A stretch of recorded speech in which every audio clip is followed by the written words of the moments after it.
Hey guys, welcome back to my channel. Today is just a simple life update. Not something I really wanted to ever have to go through, but unfortunately it was very necessary. So about a week ago, a little over a week ago, my dog Bailey, who some of you guys have seen her in the videos, I've put her in the frames, exclusively. A little over a week ago, she had this episode. It was a Thursday night,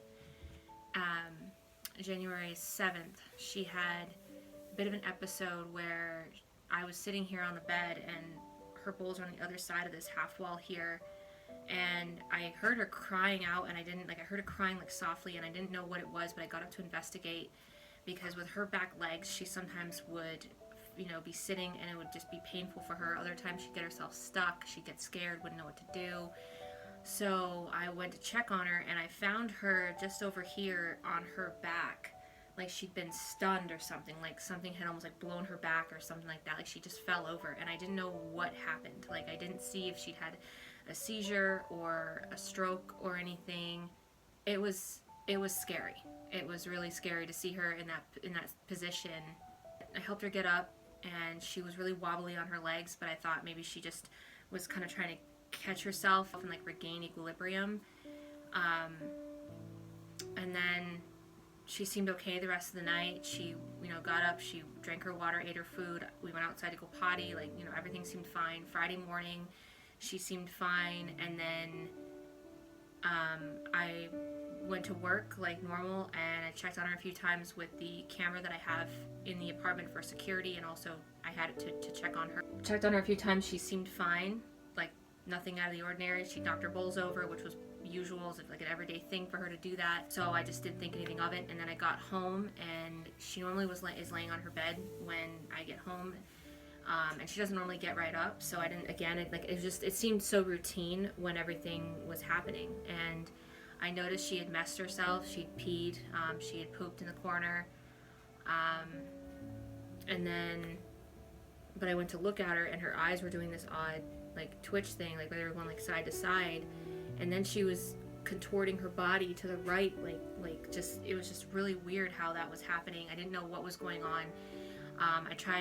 I called a few people to see if they could help me get her to the vet. People just either weren't available, they weren't answering their phones, and by the time they got back to me, it was like 9 o'clock at night. I'm like, I'm not going now. Yeah. So I had called my dad, and he was coming up the next day anyway. So he's like, when I get up there, we'll take her to the vet, and we'll see, what's going on. And at this point, euthanasia had never crossed my mind. It was not even a thought. It was like, we're gonna go to the vet, we're gonna see what's going on. I looked up the symptoms at one point of like the eye twitch and her twisting her body. It could have been a neurological issue that a lot of old dogs run into.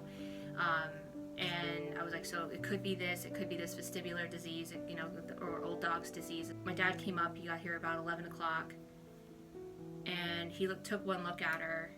He'd had dogs growing up, and he was like, Morgan, we've got to do this. He's like, I think it's time.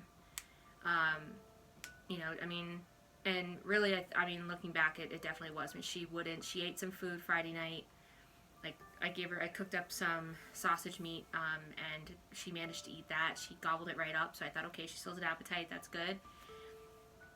But then, she drank some water, and then I was up during the night with her, and she just wasn't drinking her water. Like, I would offer it to her every time I got up during the night, and she wouldn't take it. I tried giving her water in the morning, she wouldn't take it. My dad came, we both tried getting her water, she wouldn't drink it. So that was a big sign right there that her body was shutting down. She was a very healthy dog up until about a year and a half ago. Before that, her energy was starting to go down, but other than that, she was in pretty good condition. My dad and I made the decision together to just do it, unfortunately, to put her to sleep. I hate saying put her down. I feel like that's just horrible. Like a problem that needs to be solved. I don't like that. So we made the decision to euthanize, and we called around to a couple vets. One vet that Bailey had been to since she was a puppy, unfortunately the vet wasn't available. We couldn't get a hold of them. So we called another vet Bailey had gone to a couple times for like vaccinations and stuff when she was a brand new puppy, when we just brought her in to our family, and they said they could do it. The vet was going to be in between surgeries, but he could definitely squeeze her in. And so we drove down from here to Rutland, and that way my brother could be there, my dad's girlfriend could say goodbye. We also drove, because the town we were driving through, where my sister works, it was right on the way, so we stopped in at her work. Unfortunately, I had to tell her when she was at work that we were saying goodbye to Bailey. That was probably, I think, one of the hardest parts of the whole situation, was having to go tell my sister at work to her face that it was time. I walked in and she saw me and she's like, "What are you doing here?" And I looked at her and she goes, "What?" And I said, "It's Bailey." And the second I said that, she just her face crumpled right up, and just, she just was hysterical. She was crying so hard, she's just shaking. I'm trying to hold her and comfort her at the same time. So I brought her outside, and she went and said goodbye to Bailey, gave her lots of kisses and love, and that was like the hardest part, because I was, of course, heartbroken. I had, started grieving like Friday when I got home. I started, because something told me like she could pass in the night. I had that feeling that something like that was going to happen, and I just immediately started grieving. Like as soon as I realized something was wrong, I was like, why do I, I kept feeling that this was it. This was the end. And watching my sister grieve like that, and that emotion just hit her. I mean, it, obviously it hit myself, it hit my dad. We were all just, very heartbroken, because Bailey had been in our family for 15 years. That's half my life. So the fact that this beautiful soul had to go, that we had to like just basically take her life, just end her life for her, that's the hardest part, and then making that decision. And then we went to the vets, and and my dad and my brother were, I don't want to say casual about it, but they were definitely, I think they were trying to kind of stay strong for me, because they knew that I was just broken inside at that point. They were just kind of keeping the conversation casual, like nothing too heavy. The vet techs, I'll say, they brought a stretcher out for her, and we put her on the stretcher, we brought her in, and I sat on the floor with her, and I sat on the floor with her, and I didn't move. I didn't get up. I just sat there, and I held her, and I petted her, and I gave her so much love, and told her that everything was going to be okay, and that it'd be over soon. The vet then came in and explained, this is what's going to happen. I'm going to give her this shot, and then the shot that stops her heart. But we were just petting her and calming her, and just holding her, and we were all right there for her. And the vet was quick about it. He didn't linger. I think partially because he had a couple surgeries, but the other part, of course, was I think he just wanted to make it fast, because this was hard enough, and grieving family right there, like that's sometimes just not the easiest situation to be in. I get it. He gave her the second injection, which stopped her heart, and within just a few seconds it was over.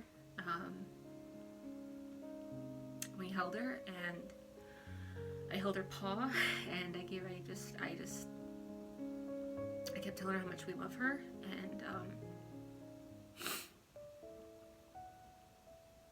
and then it was over, and the vet checked her heart and said her heart is done, her heart stopped. So, we sat there, we took another 10-15 minutes and just held her and gave her kisses and love, and we're just petting her, said our goodbyes, and I couldn't let her go. That was the hard part, was physically I could not let her go. I had to remind myself that it wasn't Bailey, that her spirit was gone, her spirit had left, and I remember I looked up at my dad and I said, I can't leave her by herself. I can't leave her like this, in a cold veterinary exam room. I can't just leave her here. My dad went and got a vet tech, and she was nice enough to come in and stay with Bailey, stay with her body until they brought her out back to do. They did paw prints, and then we had her cremated. So, I mean, they were great. The vet techs were wonderful. You know, of course, they conveyed their condolences to us and said, you know, we're so sorry, guys. The vet tech who was sitting with her was, you know, she was like astounded that Bailey had lived so long. She goes, being a Labrador mix, they don't live past 12, maybe 13 if they're lucky. So she's like, the fact that you guys got her till 15, that's incredible. A lot of people were saying that, you know, even before she passed. Like when she turned 15, they were like, wow, she's 15. Like there's no way. And I mean, for me, those 15 years just weren't enough. But we have 15 years of memories with her. I stayed at my dad's that night, and we ended up getting pizza from our favorite pizza shop. The family who owns it, they've known me since before I was born. I've known the owner forever. And we went in there, and he's like, I obviously don't live there anymore, and he knows that. So he's like, oh hey, how are you doing? And I said we're okay, we've been better. He looked at me, he's like, what's going on? And I told him, and he's like, yeah. I said, it's hard. He's like, that's, you know, it's never easy to do that. And I said, no. I said it was a tough decision, but you know, she's not in pain anymore. And we got our pizza, and we got pepperoni pizza, and which I thought was fitting because Bailey loved pepperoni. And she loved pepperoni from Ted's, from this pizza shop. And so, my brother and I did a toast for her. My brother had gone to Peru, and he brought back some liquor. And he was showing me the liquor, and he was like, let's do a toast to Bailey. So we poured a little bit. It was like a wine liquor. Some Pisco, and he brought that out, and we did a shot, like a little bit, because it's very, very strong, about 43% alcohol, and so we did a little toast to Bailey, and I posted something on my social media about her. I had decided to go on a 6-month detox from social media, but when she passed, I went back on it to kind of convey what was going on and let people know. Like there are some people that I don't text or have their number, or they don't have my number, so I let them know that, you know, Bailey was gone. The outpouring of love and support from so many people, it was wonderful to hear. It was really comforting. So many people, especially friends. Like I had a lot of friends, even acquaintances, contacting me, being like, I'm so sorry for your loss.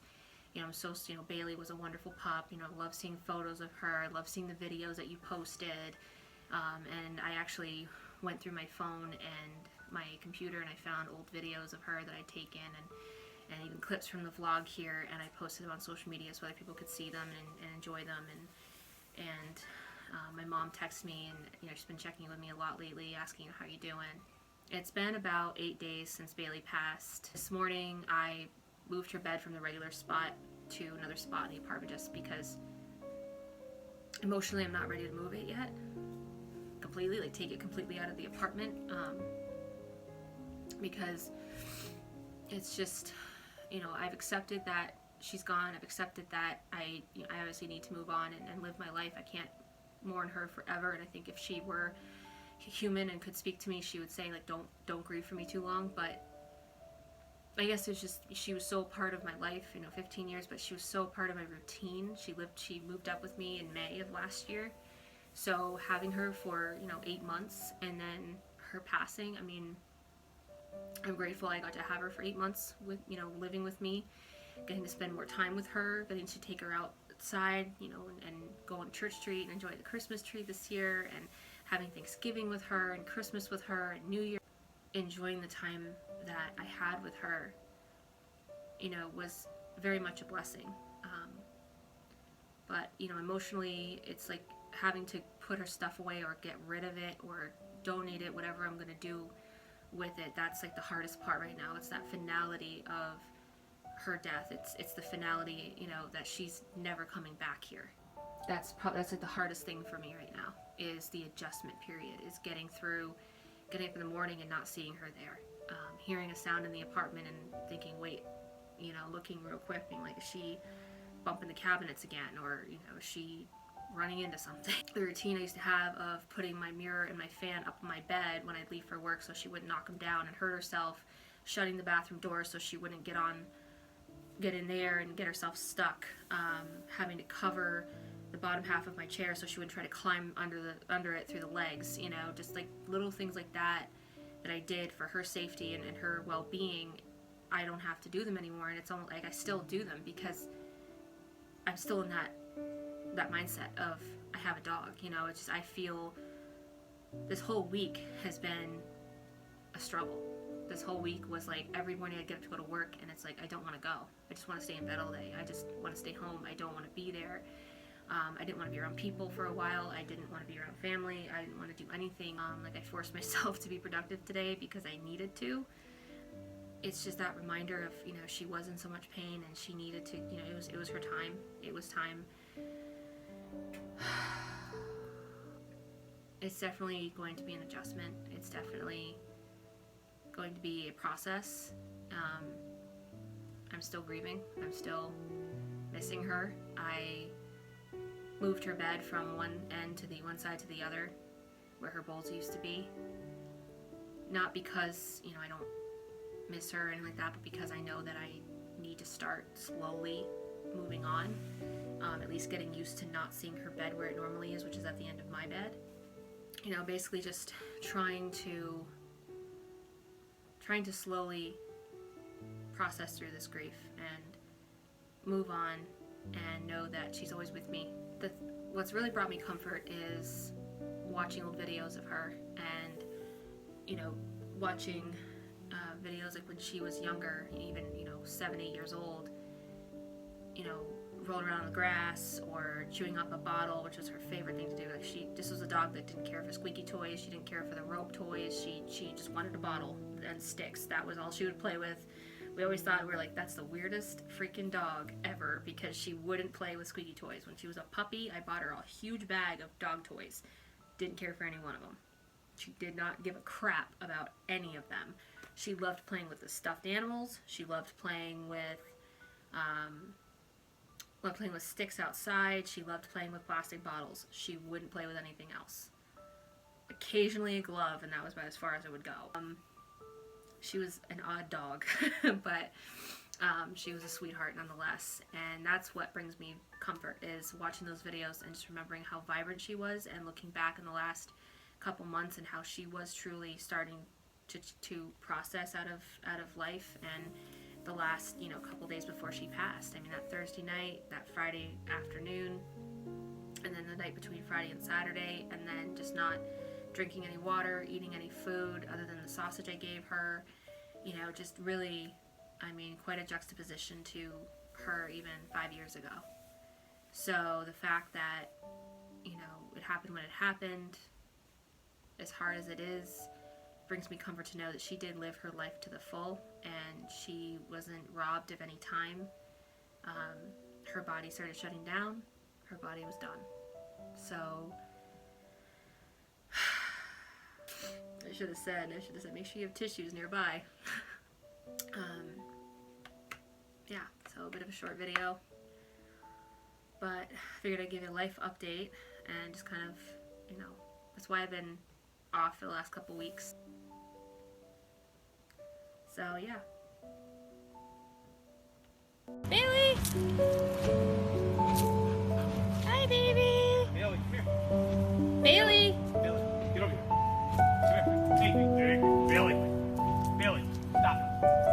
Stop.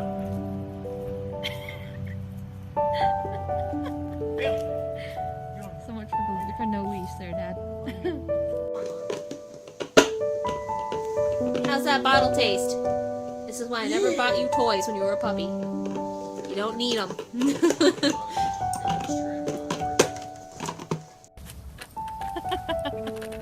You're funny.